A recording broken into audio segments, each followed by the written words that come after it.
based on the history and some other factors. You have to have enough use of these things by the end of, let's just say, November, to get a grant from the federal government to help you pay for the $100,000 you just spent on this system. How much time are you going to spend checking that history? Who's going to enter it? Maybe you paid a scribe, lowest paid person in your office. How much time are you going to spend going back over these? So electronic medical records will give us dramatic benefits, but we're going to have to go through, I don't know how many years of dealing with not just no data, which is what you had when you had no electronic medical records. We're going to go from no data to bad data first. And the physicians that are responding are now saying drops in productivity of 20 to 30% because of how much more time. That'll smooth out. They'll be more productive in the future, but when? The real estate industry went through this through title and escrow about 10 years ago, digitizing all of their records. And it was a process that was very similar, I think, to what's going on. And we see now the reflection of the benefit in things like Zillow and clearinghouses of information. So it takes its time to I hadn't even thought about that analogy. How long did it take before you saw? Did productivity fall for a little bit? Was it expensive? And how long did it take before? There was an employee, I think, in each title company that was specifically digitizing the entire record at the time. That was their job, just digitizing. Were there discrepancies between what was digitized in one place for a property? And suppose I did one mortgage at Chicago, and then I did another one at Whatcom Land Title. And well, all of the title companies used to have to keep the same chain in a paper file, so there was that ability to look at each other's and measure against each other's the accuracy. But I'm going to go back and explore that. The article on Friday said, well, there's no evidence of savings. Huge. And so we'll see where that goes. Again, my personal bias is, just as you were saying in your industry, we need to do it. It'll take some time. Sorry my wife has to go through it, but that's okay. Medicare reimbursements.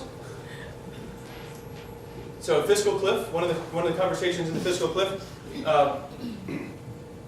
for the one of the balanced budget acts, Clinton era, I believe, put in it that Medicare reimbursements were tied to GDP growth.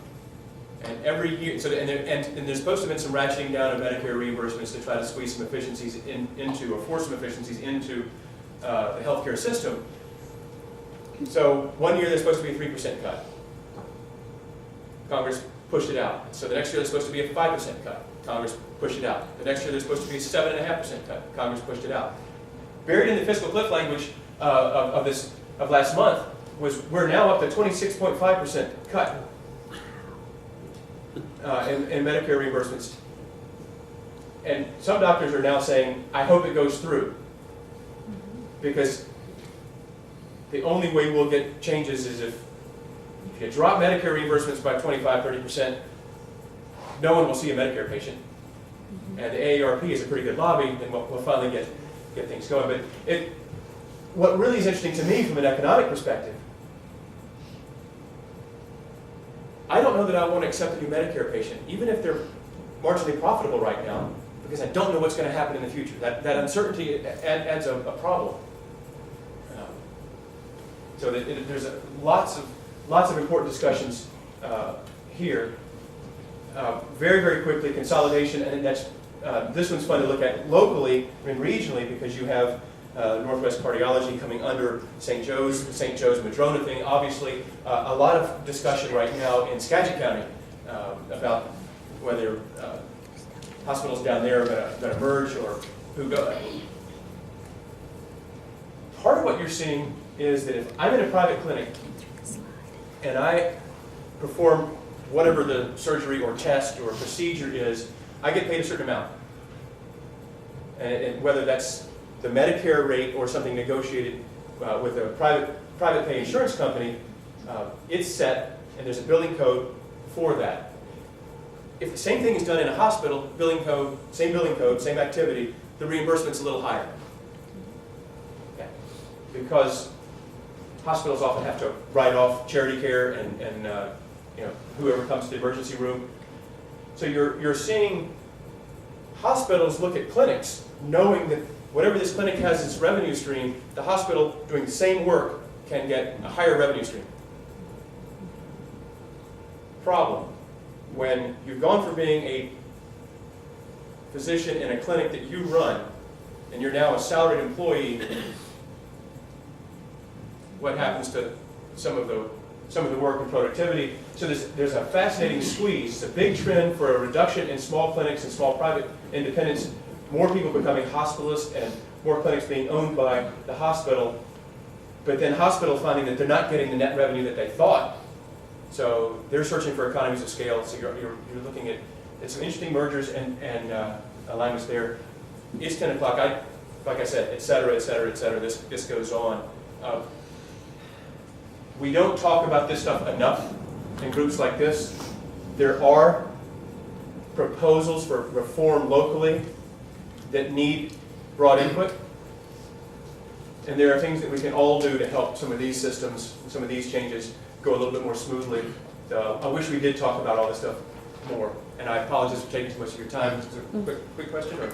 Well, just overall, on the healthcare, I know some economists, they're saying, well, we were going to have a 7% decrease in cost of healthcare when it was campaigned for our new healthcare law. And now the government's own accounting office has said it's a 7.4% increase. And a lot of people think that's a big drain on our economy. It's a part of the reason for our slower growth. Do you agree with that? It's an interesting area of research in economics right now, because you've gotten to the point where, for a lot of businesses, your benefits and indirects now are more than your take-home pay. Right? So I don't want to hire somebody new. I'm going to try to squeeze as much as I can out of my existing employees. It's cheaper for me to pay overtime than to hire somebody new. So the whole dynamic of how do I hire and what do I invest in, given those costs, matters. And there's a lot of research right now to find out sort of what is the net effect of that cost. So you think it is slowing growth? The argument within the literature is it should be a wash, because whether it comes from your employer or whether I take it out of your pay or I pay you more and you have to pay higher taxes, but the dynamic is different. And you're trying to analyze what that means. It's certainly hit the labor market. I don't know that it's affected overall economic activity as an output. It's certainly affecting the labor market.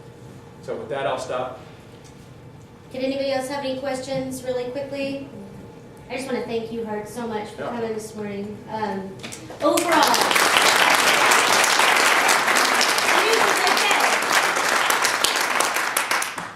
it's better than 2 years ago.